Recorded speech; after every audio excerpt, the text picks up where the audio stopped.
Mama Amara, open this door. Open your door now. It started with a knock, not a polite tap tap tap. No, this was a quack quack quack. The kind of knock that means either fire has started or trouble has arrived. Before Mama Amara could even tie her wrapper, Sister Bumi was already shouting at the top of her voice, alerting the entire compound. Hey. Neighbors, come and see something. A groggy and confused Amara, wrapped in a large purple bubu gown, opened the door. Sister Bumi pointed a dramatic finger straight at her stomach. Hey, whoa, my people, look at her. Look at Amara. This malaria that she has been treating since. This malaria has become a baby. Amara is pregnant. To understand the shock, the pure drama of that moment, you have to understand who Amara was. She was not the yard's fast girl. No, that title belonged to the twins in room 5. Amara was the quiet one, the one who won the best behaved prize in her secondary school. Her mother, Obioma, we all called her Mama Amara, sold crayfish at the main market. Every single kobo of her profit went into Amara's university fees. Obioma was a soft-spoken woman who minded her own business, but her pride in her daughter was loud. In our compound, Amara was the example. Why can't you be like Amara? Mothers would ask. The change started subtly, 3 months after she returned for the long Asuyu strike. At first, Obioma thought it was just frustration. Amara, who used to sing in the kitchen while washing plates, became quiet. She would sleep all afternoon and had stopped going for choir practice. University stress, so her mother would tell the neighbors, but a mother knows. A mother feels the shift in the air long before the storm arrives. The truth didn't come in a shout. It came one Tuesday morning. Obioma was sweeping their one-room apartment, trying to clear the dust from under the old mattress. Her broom hit something small and hard. It was a plastic stick, a pregnancy test stick, and it showed 2 bright, accusing red lines. That evening, there was no shouting. There was only a heavy, painful silence. Obioma sat on the edge of the bed for almost an hour, just staring at her daughter. Finally, she asked the one question that mattered. Amara, who? Amara just buried her face in her hands and wept. She couldn't say the name. From that day, a silent, painful agreement was formed. The secret would be kept.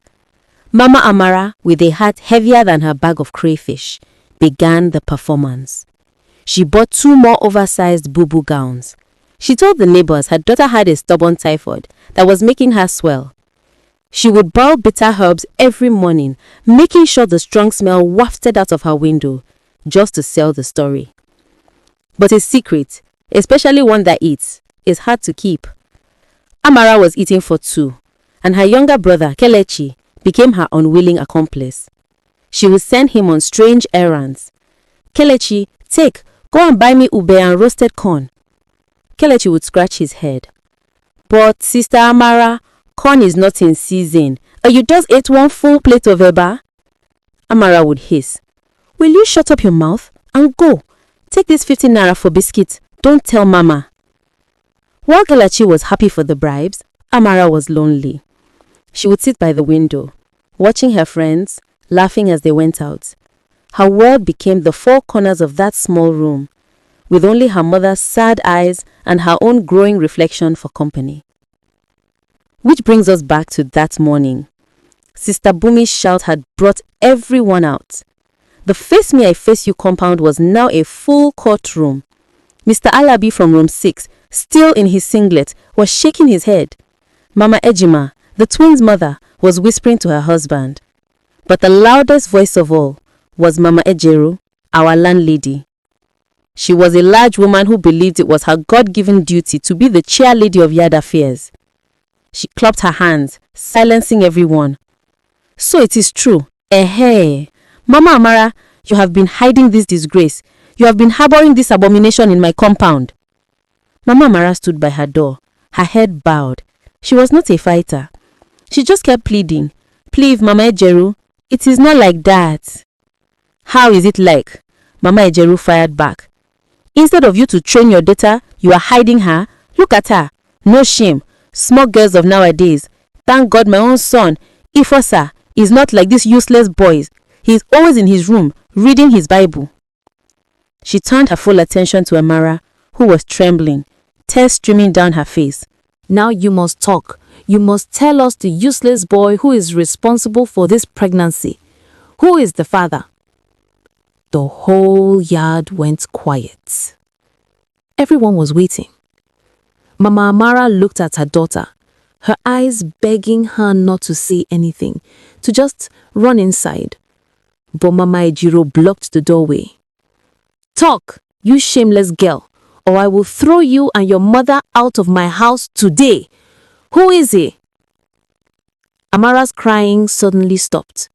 She sniffed, wiping her nose with the back of her hand. Her body was shaking.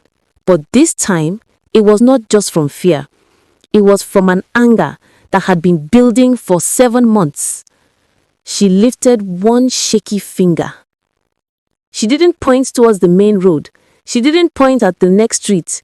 She pointed directly at room 2, the room right next to hers, the room of the Bible reading son, Mama Ejiro's room. Na Efosa?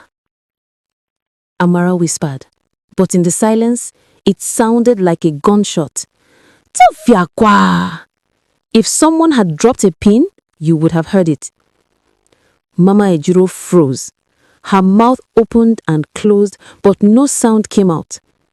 Then she exploded. Lie! My song? My Afosa? Impossible! This girl is a witch. She has used juju. She grabbed her head tie and stormed over to her own door. Efosa, come outside.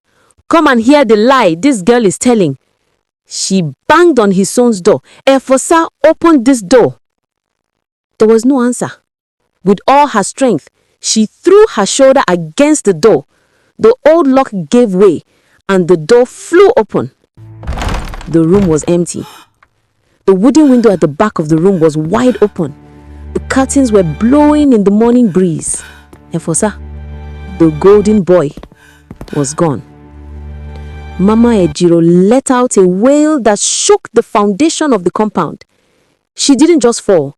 She collapsed right there on the veranda, shouting about village people and enemies who had finally succeeded. The other neighbors who had been on Mama Ejiro's side just minutes ago suddenly found new things to talk about. Now wow, Mr. Alabi said, finally buttoning his shirt. Sister Bumi, the one who started it all, was now telling Mama Ejima, I always knew that boy was too quiet. His quiet was too quiet. As the crowd slowly dispersed, leaving Mama Ejiro to wail to an empty audience, only 2 people were left in the center of the yard. Mama Amara, no longer looking ashamed, just looked tired. She walked over to her daughter, who was still standing by the door. She didn't shout, she didn't scold. She simply pulled Amara's head onto her shoulder and held her as the hot tears of 7 months of silence finally soaked her wrapper. That day, our compound learned a very realistic lesson. The moral of the story is not just that a hidden pregnancy will one day be exposed. No. The real moral is this. Sometimes, the person shouting the loudest about your own sins is only trying to create a diversion so you don't look too closely at the snake hiding in their own backyard.